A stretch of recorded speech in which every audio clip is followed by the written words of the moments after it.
Shakedown, Shan. Hope you all had a great week. I've had a very busy week again, no surprise.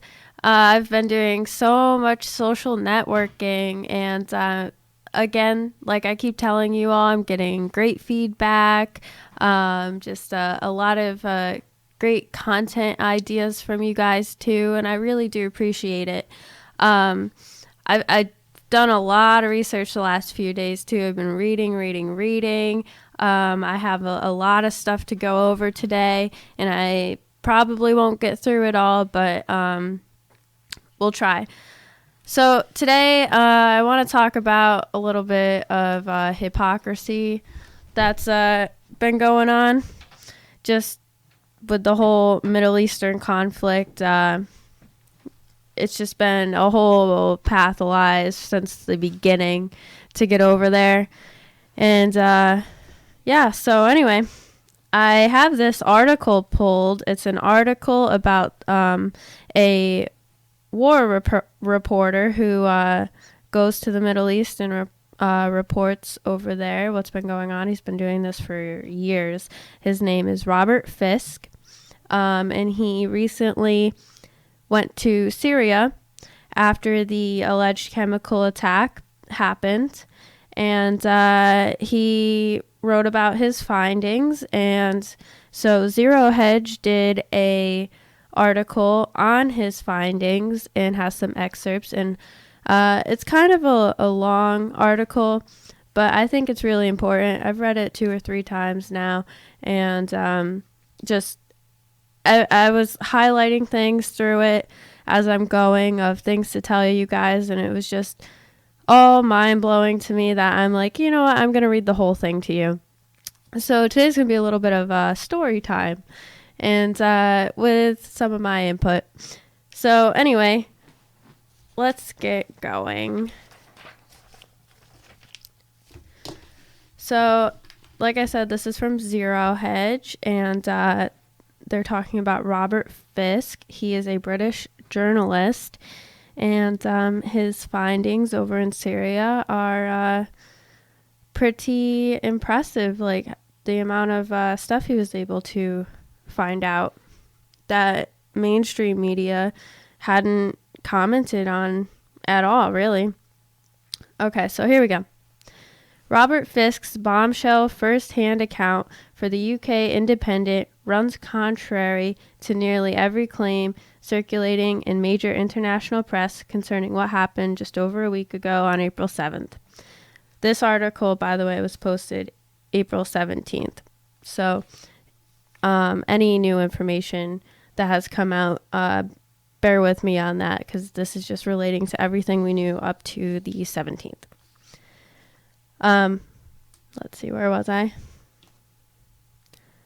Just over a week ago, on April 7th, in an embattled suburb outside Damascus, not only has the veteran British journalist found no evidence of a mass chemical attack, but he's encountered multiple local eyewitnesses who experienced the chaos of that night, but who say the attack never happened. Fisk was the first Western journalist to reach and report from the site of the alleged chemical weapons attack, widely blamed on Assad's forces. Writing from Duma, I'm not really sure how they pronounce it over there. I'm just a stupid American. What do I know? Anyway, in eastern Gouda? I don't know. How's this? What letters are in there? Gouta. I don't know. I took Spanish, not Gotta. I don't know. Yeah, I took Spanish too. Fisk has interviewed a Syrian doctor who works at the hospital, shown in one of the well-known videos, which purports to depict victims of a chemical attack. Importantly, the report published late in the day Monday is causing a stir among mainstream journalists who minutes after the Saudi-sponsored jihadist group accused the Syrian army of gassing civilians, began uncritically reporting the Assad gassed his own people narrative as an already cemented and proven fact based on the mere word of a notoriously brutal armed group who itself has admitted to using chemical weapons on the Syrian battlefield in prior years.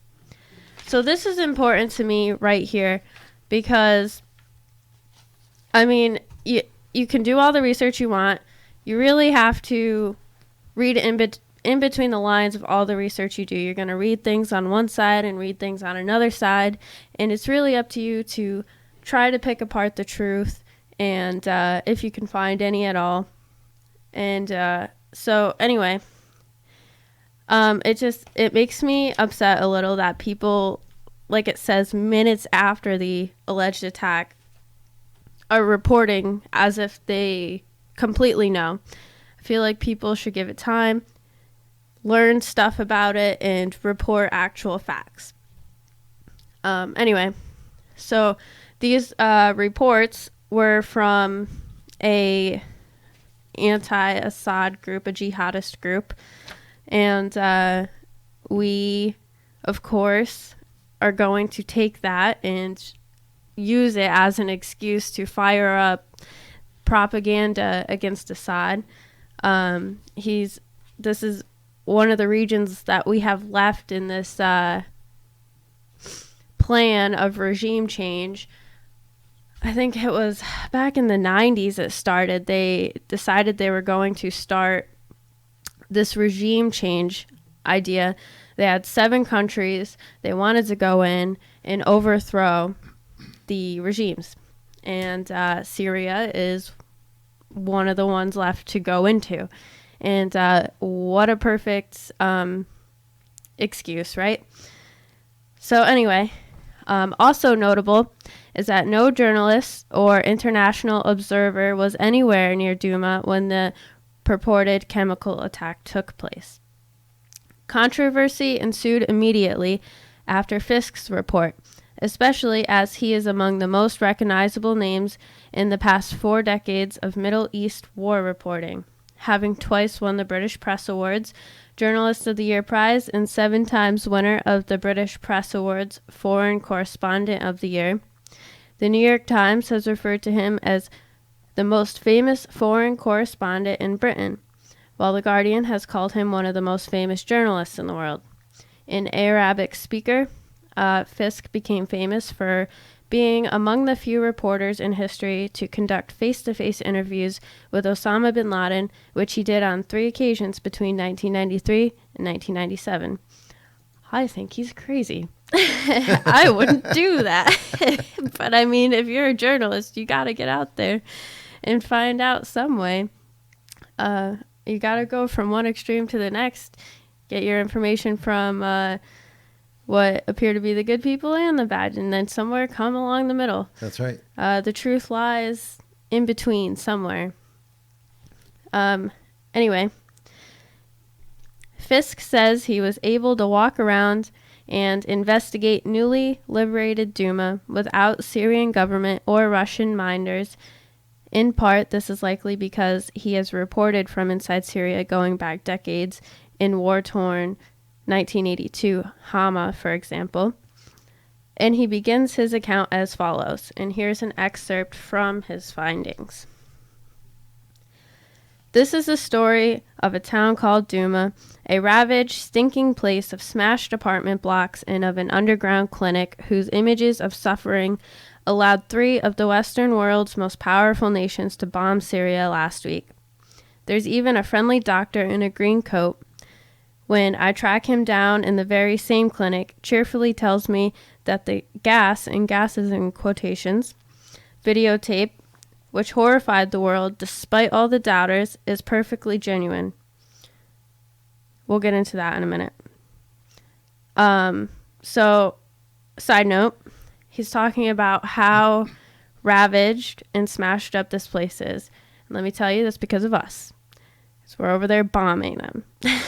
And England. And France. All the superpowers of the world are over here just raining bombs on the Middle East. And this is what happens. We just completely destroy everything.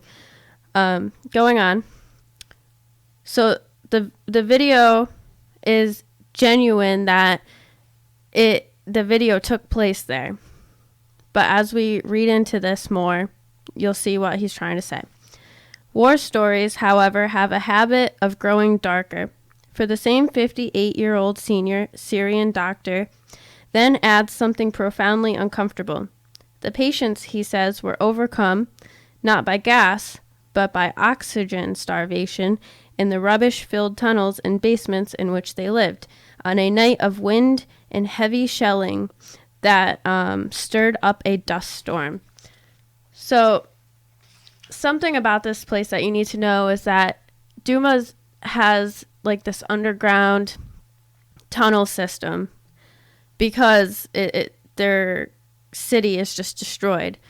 So these people are in underground tunnel systems, and the night of this gas attack, there was a huge windstorm that stirred up a bunch of dust, got into the tunnels, and people started suffocating and running to the clinic. And you'll see as we go on what else he has to say. But that's just so you know the setting, what's going on. Fisk goes on to identify the doctor by name, Dr. Asim Rahaibani. I'm sorry if you're listening to me right now, Asim. Please call me, tell me how to say your name. Anyway. So this is also important because it says, this is notable given that all early reporting from Duma relied on unnamed doctors and anonymous opposition sources for early claims of a chlorine gas attack, lately morphed into an unverified mixed chlorine and sarin attack. So our mainstream media never acknowledged their sources. They never gave names. They were all unnamed, anonymous sources. Nobody could go do the research on who they were or try to find other research correlating who they were talking about. Robert Fisk actually identifies this doctor by name who was there treating these victims, you would say. So the doctor's testimony is consistent with that of the well-known Syrian opposition group, Syrian Observatory for Human Rights, the SOHR, which initially reported, based on its own pro-rebel sourcing, that heavy government bombardment of a Duma city resulted in the collapse of homes and underground shelters, causing civilians in hiding to suffocate. According to SOHR, which has long been a key go-to source for mainstream media all over the course of the war, 70 of them, women and children, have suffered suffocation as a result of the demolition of home basements over them due to heavy and intense shelling.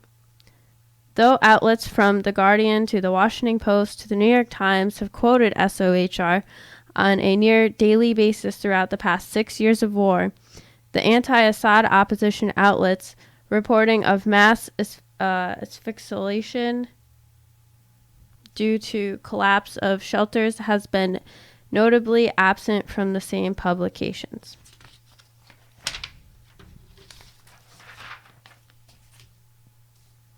So, weird, when you print out these things, something's wrong with my printer and it hides the words from me.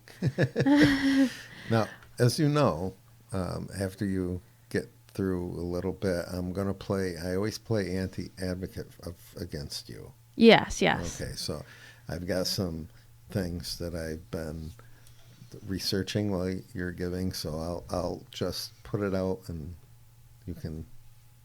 Yeah, no, I appreciate that. It's good to have somebody that is able to just bounce things off back and forth. Yeah. It helps the conversation. Sure. It really does. And I've been telling everybody on Facebook to invite people to the page that don't really agree or align with our libertarian views, because it adds good, meaningful conversation. And we have a phone number that they can call in, and they'll be able to talk over the computer. So maybe we'll get that set up for next week. Yeah, I do have 2 people that are interested in calling in sometime. Okay. I mentioned it to them, and they said they'd be interested. So I said we would get working on that soon. Yeah, if you go to SaratogaBroadcasting.com, on the front page, the phone number is there. And it's a Skype phone number, so I've got it on the computer. And it'll ring here on this computer and go over here so that it's on live on the air. So we'll get that set up for next week, and we'll be able to take phone calls. Good. Okay. Yeah, I've seen an interest in it this week from listeners, and I would be more than happy to get you on the show, talking and asking questions, giving feedback. Maybe you know something that I don't know, and I'm always up for learning. So let me figure out what's behind this block here, because I don't remember. Oh, Fisk details the Syrian doctor's testimony, who was adamant in his emphasis that civilians suffocating en masse and were not gassed. So then it goes to another excerpt from Fisk. It was a short walk to Dr. Rahabani. I'm going to call him Asim again because I can't say his last name. Dr. Asim, from the door of his subterranean clinic, Point 200 it's called. In the weird geology of this partly underground city is a corridor leading downhill where he showed me his lowly hospital and the few beds where a small girl was crying as nurses treated a cut above her eye. I was with my family in the basement of my home. This is quotes from the doctor. I was with my family in the basement of my home, 300 meters from here on the night, but all the doctors know what happened. There was a lot of shelling, and aircraft was always over Douma at night. But on this night, there was a windstorm, dust storm, and huge dust clouds began to come into the basements and cellars where people lived. People began to arrive here suffering from hypoxia, oxygen loss. Then someone at the door, a white helmet, shouted gas, and a panic began. People started throwing water over each other. Yes, the video was filmed here, so it is genuine, but what you see is not a gas attack, but merely people suffering from hypoxia, not gas poisoning. So this relates to the why you can't yell fire in a crowded room. You start hysteria, and people believe you. And so this is the scenario. If you couldn't follow along with me, these doctors are in their underground clinics. People start rushing in because they can't breathe. They're hyperventilating. They're suffering from suffocation from this dust storm, this big dust storm coming into their tunnels. And then, what a perfect opportunity. These white helmets come in, start shouting gas, and then that drives hysteria. People start throwing buckets of water on each other, and what a perfect opportunity for them to take a video completely out of context and start sharing it. That's where we get the video of this gas attack. In addition to interviewing a doctor while standing in the very hospital featured in White Helmet's footage of the events, Fisk cites the testimonies of multiple locals in the following. Before we go any further, readers should be aware that this is not the only story in Douma. There are many people I talked to amid the ruins of the town who said they never believed in gas stories, although they have happened in the past, which were usually put about, they claimed, by the armed Islamist groups. So, yes, Assad has gassed his people before. It's no secret. He's done it. He's a terrible person. He's a dictator. He's not by any means a great human being. Neither is the rebel group that we support either. They gas them as well. Mm-hmm. It's just this back and forth gassing attack of these people. And you can never be sure of who it is. But these people are saying that night there was no gas attack. And the doctors haven't found chemical residue on these people, which we'll get into. And CNN kind of, they're not credible at all, but they debunked it themselves without realizing they debunked it. It's pretty funny. We'll get into it in a minute. But it's just crazy that even if there was a gas attack, we still wouldn't be able to prove who did it. Mm-hmm. It could have been Assad, or it could have been the rebel group that we help, that we supply weapons to, that we supply chemical weapons to. So even if this gas attack did happen, we don't know who it is. There's no way to prove who it was. And I personally don't think it happened. Did you add something, Dad? Yeah. I wanted to just... there's an outfit over there called the Violations Documentation Center. And one of the doctors who investigate said that he told this violation center that the symptoms that he saw on his patients do not resemble chlorine attack symptoms. Chlorine alone cannot induce such symptoms because suffocation, because although it does cause suffocation, it does not affect the nerves as another type of gas would. And this was the first thing. But he said there were symptoms indicative of organic phosphorus compounds in the sarin gas category, but the smell of chlorine was also present in the place that they visited to document. And he said that the doctors in this group said they saw symptoms on people that include pinpoint pupils, slow heartbeat, slow breathing, heavy foaming from the mouth and nose, and burning of the cornea areas. So something had to induce that.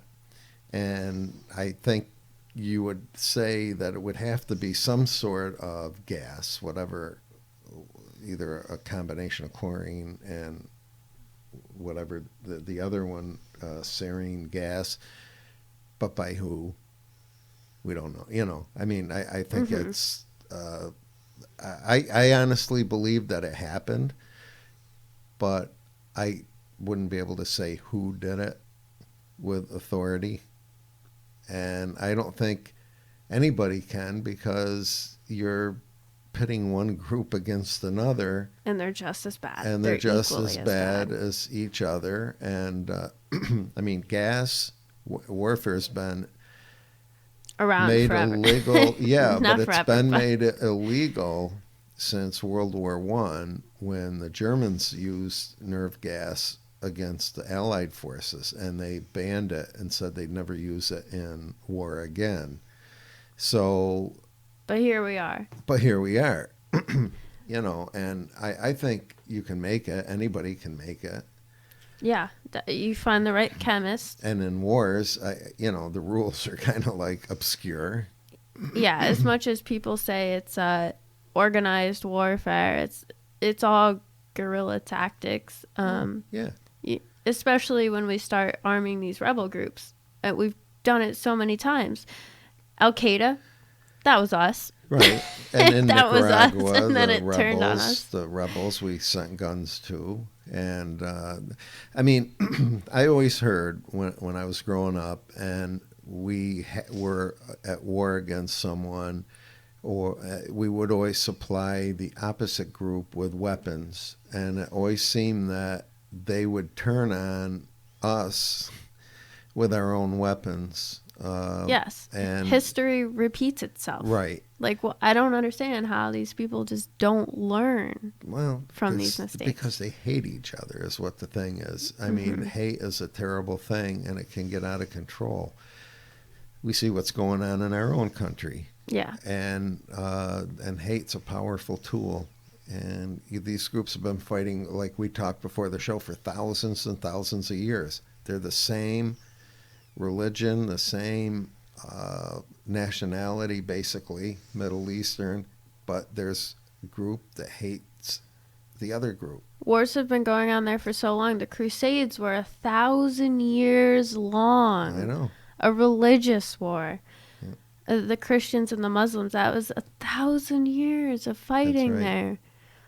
And it's just, this area has just been torn apart by war all of its life. And I don't understand how the main superpowers of the world think getting involved over there is going to make any kind of difference.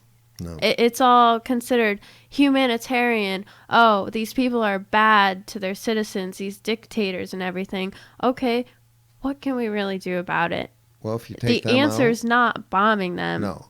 If you take those leaders out, somebody else will come in and do the same thing. Yeah, so when you take these leaders out, it opens up this vacuum. And I don't know if you guys are familiar with physics, but when you create a vacuum, everything pours into it that's around it. It's crazy.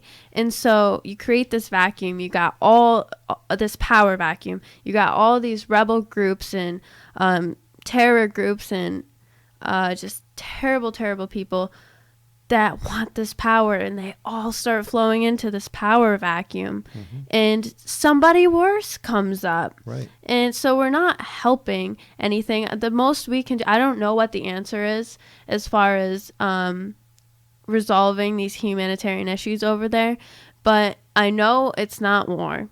I know it's not bombing these people. And you can go over, you can help, do as much as you can. It's a little bit of a difference. Your organizations or non-for-profit groups or whatever, go over, help these people. But donate. They're the ones, the people aren't the ones that end up getting the money. It's the people that run the country. I mean, see, there's nothing we can do over there to help anybody. Right, and people are like, what do you mean we can't do anything? I mean, it's just like, and I get really irritated and probably, but it's like the hurricane that knocked out Puerto Rico's electrical grid. Well, what people don't realize is that their electric grid was in bad condition for to begin years. And we gave them, I think, a total of $60 billion to repair that. I believe that's right. I believe hearing that. And who ended up with that money was the leaders of Puerto Rico. The electrical grid got nothing, no repairs whatsoever. So a hurricane comes through and knocks out whatever they had. They ask us for more money, and since they're a territory, we can't give them money. We have to loan it to them because they never paid back the first. So we give them another $5 billion. Well, where did that go? Not to their power thing. Grid. It just went out again. That's right. They kept they're being brought up on charges now. The governor of the island and the senator that made a big deal about things. So it's like you keep pouring money into things. It doesn't solve the problem. No, it doesn't. It's like yes, these terrible things happen around the world and we feel terrible about them, but we can't keep spending trillions of dollars on things and millions of lives on things. Just loaning people money is not the answer. No. Going to war is not the answer. No. And I hate to say do nothing, but until we can find an answer, maybe we should spend time on trying to come up with ways to help instead of just rushing into something that we're not sure what it's going to do. And maybe spending some of that money on our own people that are hanging by a thread, like in the Appalachians and, in poor states that really have it tough. I mean, use that money for us. It's our money. We paid in taxes, and which I know you hate too, which is I dislike it myself, but that's our money. Yes, I'm not a fan of wealth redistribution, but I'd rather have it go to, if we're paying these taxes, I'd rather have it go to us than to go to these Tomahawk missiles. Exactly. Which costs $1 million a piece. Yes, so. Yes, that's crazy. I think it was 1.4 million per Tomahawk missile. And we dropped, what was it, 60? No, it was like 108. 108. And they all found their targets. So 108 times 1.4 million. Yeah, do the math. I didn't go to school for math. Right. Do the math, guys. So you go on. I don't want to take up your time. Yeah, we got sidetracked. But if you need me, right, if you need an argument or disagree or an agreement or some info, it's good though. It's good though. Rabbit holes are good. That's right. I like rabbit holes. My public speaking class in high school was all about finding the rabbit holes because that's what creates conversation. Sure. Okay, so let's see here. So Fisk goes on to cite the testimonies of multiple locals in the following. He says, before we go any further, readers should be aware. Oh, okay. I think I read that. I did read that. Let's see. These particular jihadists. All right. So the story of Duma is thus not just a story of gas or no gas, as the case may be or not be. It's about thousands of people who did not opt for evacuation from Duma on buses that left last week alongside the gunmen with whom they had to live like prisoners for months in order to survive. Yes, these people live like prisoners. The underground tunnels that these people had to dig, that the white helmets, the British people that are supposed to be the good people, made them dig out. It's so much hypocrisy everywhere. They're treating these citizens like prisoners over there, and it's crazy. It's their own town. They're citizens of this place. And so anyway, Fisk says, I walked across this town quite freely yesterday without soldier, policeman, a reminder to haunt my footsteps, just 2 Syrian friends, a camera, and a notebook. I sometimes had to clamber across 20-foot-high ramparts, up and down almost sheer walls of earth. Happy to see foreigners among them, happier still that the siege is finally over. They are mostly smiling, those whose faces you can see, of course, because a surprising number of Duma's women wear full-length black hijabs. Oddly, after chatting to more than 20 people, I couldn't find one who showed the slightest interest in Duma's role in being about the Western air attacks. 2 actually told me they didn't know about the connection. So these people are being bombed by us and the 3 superpowers of the world, and they have no idea why. All they know is that these bombs are coming down where they live, and they can't figure it out. It's no wonder why they hate us. No wonder why they hate us. They got our names on them. So, but it was a strange world I walked into. 2 men, Hussam and Nizar Abu Aishi, said they were unaware how many people had been killed in Duma, although the latter admitted he had a cousin executed by Jasi al-Islam, the Army of Islam, which is the army against Assad, for allegedly being close to the regime. They shrugged when I asked about the 43 people said to have died in the infamous Duma attack. They had no idea. These people just don't know anything that's going on. It's really just political warfare, and these civilians die at the cost of it. And let's see. I can't see behind this block on the paper. The White Helmets, who have played a dubious role throughout the war, while reporting themselves as impartial and neutral rescue workers and filmmakers, though known to operate exclusively in Al-Qaeda and other jihadist-controlled areas of Syria. Fisk reports the following. The White Helmets, the medical first responders, already legendary in the West, but with some interesting corners to their own story, played a familiar role during the battles. They are partly funded by the British Foreign Office, and most of the local offices were staffed by Duma men. I found the wrecked offices not far from Dr. What was his name? The one with the really hard last name. No, it started with an A, and I forgot it already. Asim. Dr. Asim. Where was it?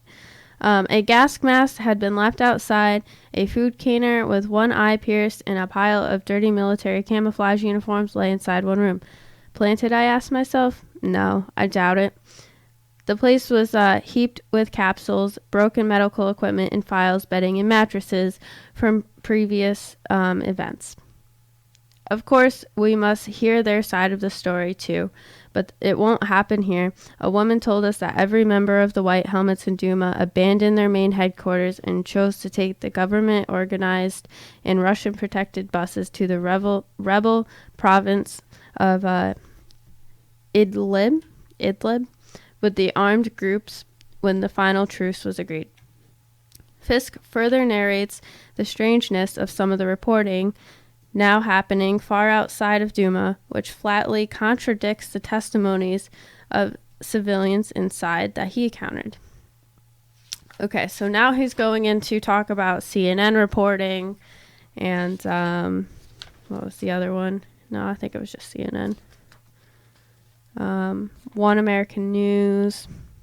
Okay, so CNN had sent a reporter over, and we all know how I dislike CNN. It's just a complete mess. If you've ever watched it, it's people just start screaming at each other, and nothing ever comes out. They just start calling each other names. Although I will say their articles online, still not credible and completely biased, are a lot better than their TV reporting, because you don't have people screaming at you through your TV. Anyway, he's talking about how CNN sent a reporter over. This reporter found a young girl with a backpack, and she goes ahead and sniffs the backpack.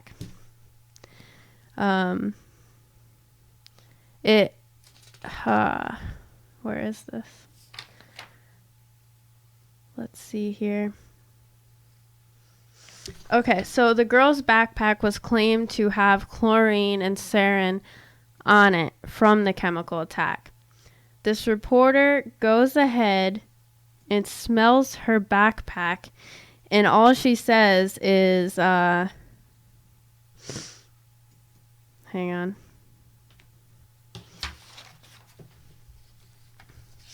Gotta find it here. I gave up on highlighting after a while because I said, I'm just going to read this whole thing to you instead. Well, she sniffs the backpack and she says, there's definitely something that stings. Okay, well, that's not proof. Because, what do you mean? I see you on the TV, you go over, smell a backpack. There's definitely something that stings. Okay, well, if there's chlorine and sarin on there, it's not just stinging your nose. Right. You're telling me that this so-called chemical on her backpack that you, right before you smelled it, said causes severe nerve damage, you're just going to smell it without knowing how much is on there? No, you're not going to. Because if you think that it's there, you're going to know that it's probably not safe to smell. But let me smell it anyway. There's definitely something on here. It stings my nose. So with the implication that empirical proof had been found, they decide to report this. CNN is like laughing stock. I hate mainstream news to begin with. CNN is just ridiculous. And I used to watch it. And till I realized that they just bang their war drums. Mm-hmm. And it's what it creates fear. And the media knows that. They are just pushers of fear. They just want us to be afraid of everything else so we can go ahead and support these wars. Everybody has agendas with politicians. When I was growing up, it was a while ago, news media reported the news. Today, they make the news. Yes, they make it. Exactly. They make the news to report. So it's very confusing to people because what do you believe? Where years ago, they reported the news, and that's what they were. They were the media, and we trusted them to give us what was happening in the U.S. or around the world. Today, you can't. No. Because they're making up the news. They're making the news, and they're telling us what they want us to hear. Yes, the days of muckraking and just super investigative journalism is gone. There are a couple outlets left. I hear, well, like on the Hannity show, or there's a couple that run that I forget her name, Susan something or other, and her boss. They do investigative reporting, and they really tell you what they found. I mean, it's not like they make things up. It's what they found. And a lot of times there's a lot of facts behind it, but you don't hear it from the other news outlets because they don't want people to know that. And it's hard. You don't know where to get the news anymore. No, you don't. Except for here. What you report. So. I find things and I talk about them. That's what I do. I find things that nobody else is talking about, and it's all interesting. And like I said, when you're researching and you find an extreme on one side and an extreme on the other, you gotta find the truth somewhere in the middle.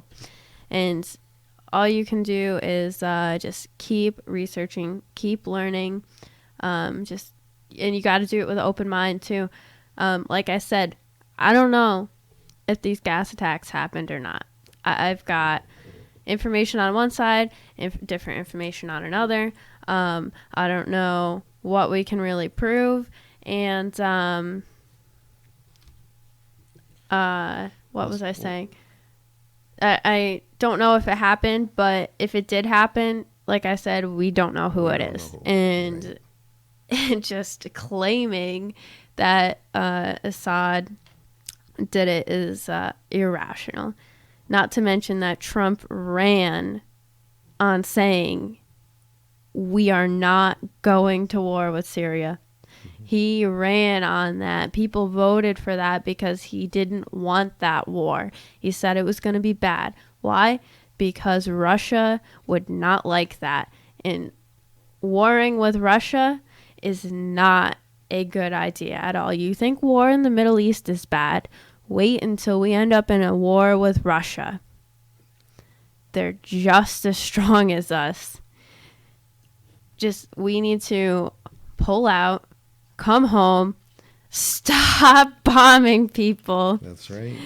And just no more war, no more bombs, no more death. We can't be doing this anymore. We pay with the lives of people. And these political leaders don't care. They don't care about us. They really don't. As much as they say they do, when it's campaign season, they don't. When you get really, really local into politics, yeah, a lot of them do care about you. Mm-hmm. But these big scale politicians, no, they could care less. They're in here for money. They're in here for power. And they are all war hawks. I don't care what president you put in power. They're all going to increase spending, and they're all going to drop bombs somewhere. They're going to get involved in a war somewhere. Going on. Let's see here. Yeah. So I made it through that. Anyway, so what I was saying was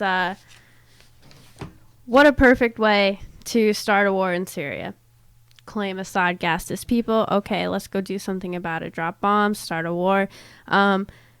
It's kind of like lying our way into another war, just like we have every single Middle Eastern war. Oh, this place has weapons of mass destruction. Let's go in and fight them and kill people and bomb them. Oh wait, we didn't find any. Just kidding. We had no proof. We were told wrong. So we're going to spread democracy. That's what we're doing over there. Okay. Our country's not a democracy. And I've said this since the 10th grade. We are an oligarchy. And I highly suggest you go look that up, because you're going to read it and you're going to be like, oh my God, yes. So we're over there spreading democracy. We're not. We're really not. And who are we to be telling other people how to run their country? We can't even run our own country right. Just leave people alone. I'm sorry. Yes, people are going to die over there. You know, I'm not a heartless person. I have a really big heart, but we can't be the parents of the world.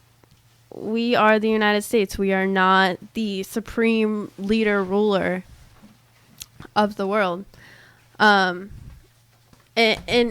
it's just crazy that our government has done some terrible things to people.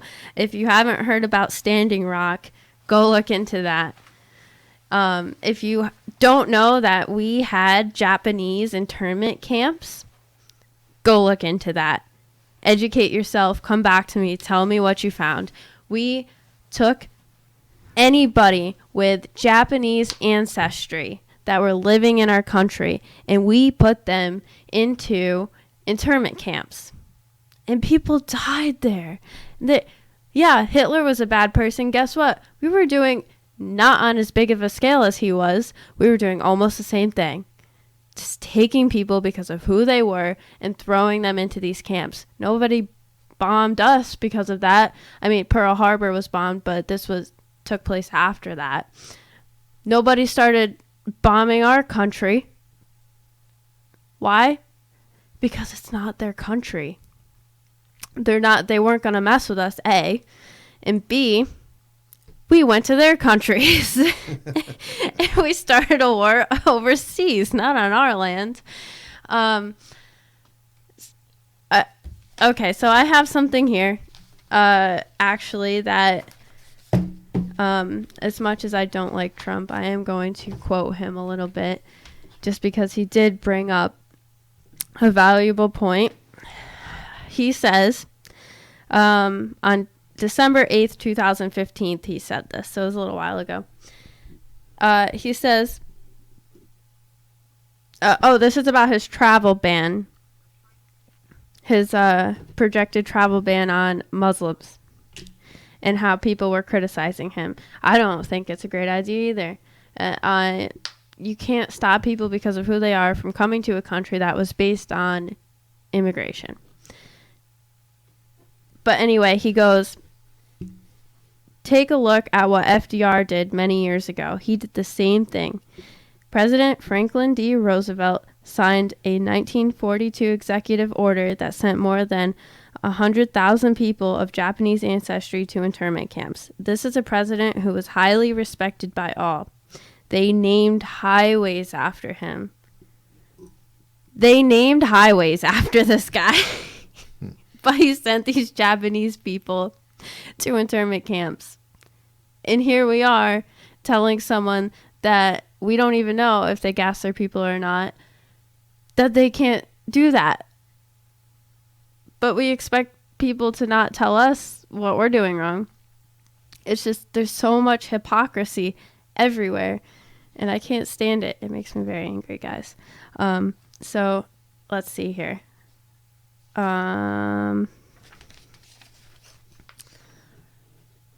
So a main reason for just all of this is war hysteria.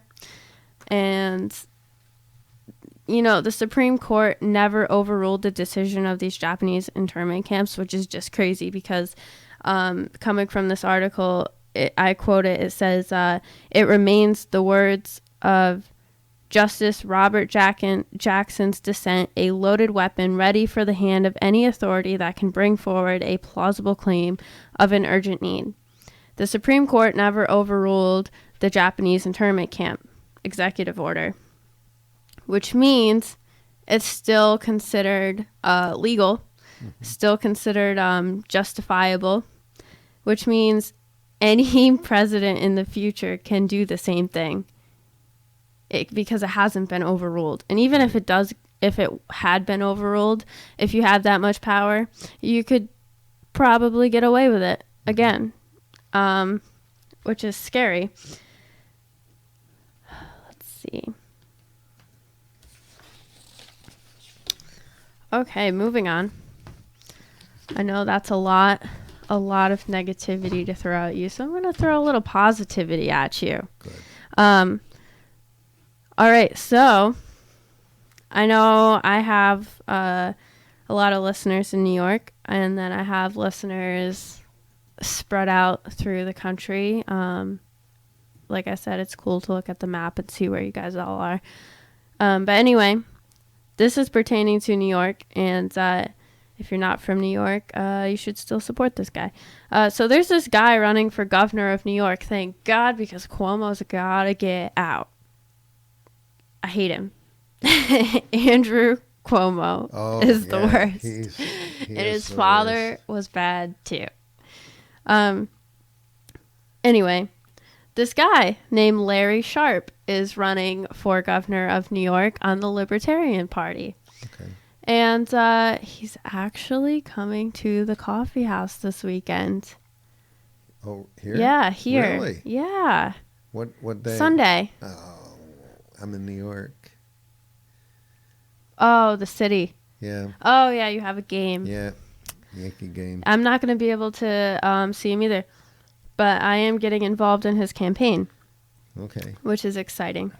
So anyway. See what you can do once you can have him do a call-in and maybe interview him for like 15 minutes. That would be excellent. I think he would do it. He's been doing live stream videos on Facebook. I watched one the other day. He's got great ideas, guys. Let me tell you a little bit about who he is.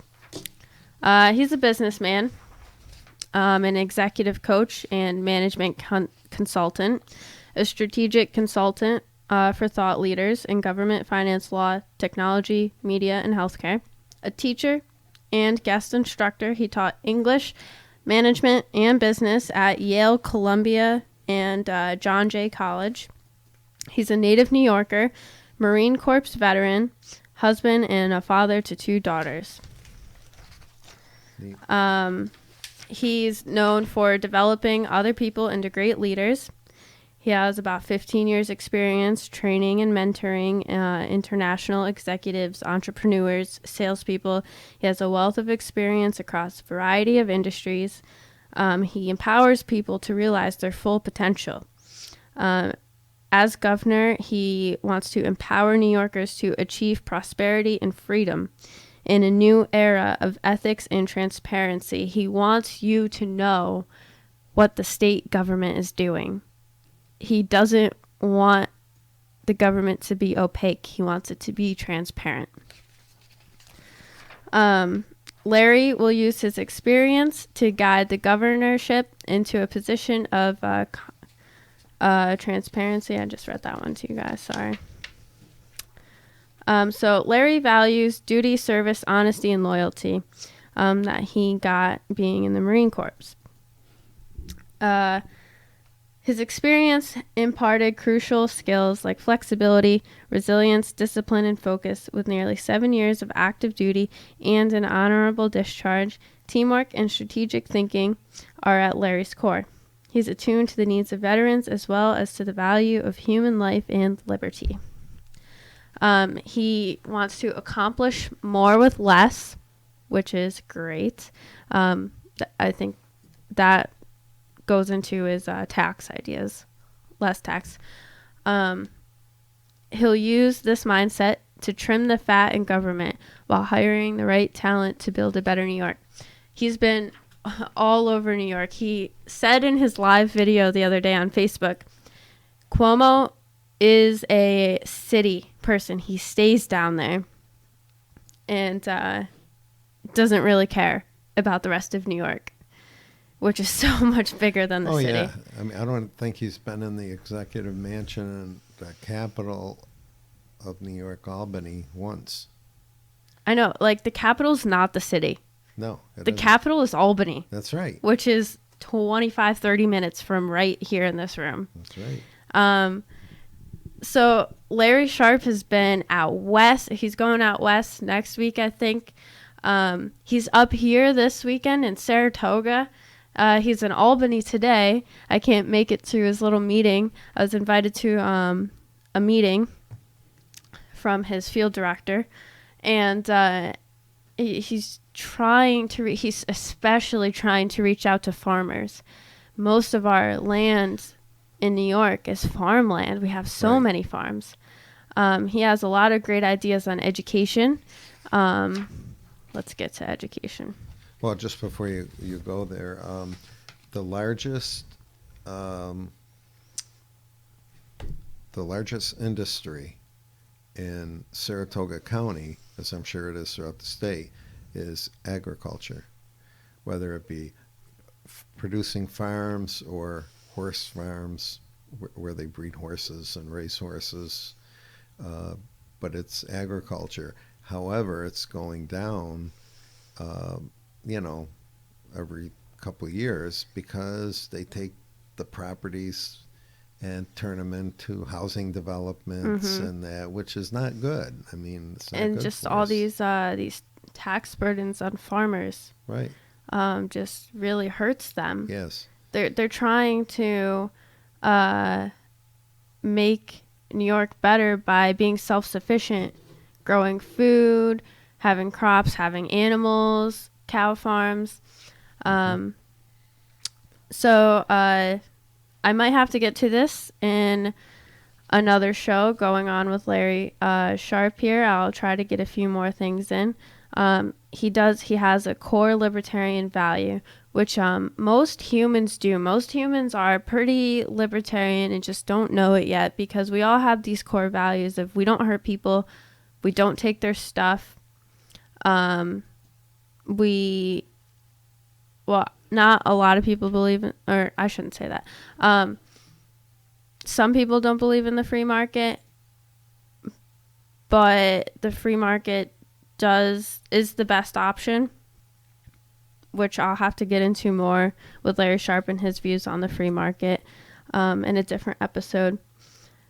But he does take the core values of libertarianism very seriously, and he's trying to apply them in ways that are going to help New York. And he plans to reform education and tackle the problem of why so many college graduates are unemployed. He wants to help teachers by taking away some of their administrators, which the administrators won't be happy about. But, these administrators make teaching so hard. There's just so much regulation on these teachers. He wants to free up the teaching atmosphere so teachers can teach meaningful content. Right. They're all teaching for tests, and it's absolutely ridiculous. And get back to basics. Yeah. These teachers just, they have to teach for these tests, and some kids just aren't good test takers. Right. They aren't. I tutor a kid that he's very, very, very smart, and he can't take a test. Right. He can't do it, but if you ask him the questions and give him the multiple choice answers, he'll give you the right answer. He'll get a 96 if you just tell him the test. You read everything to him.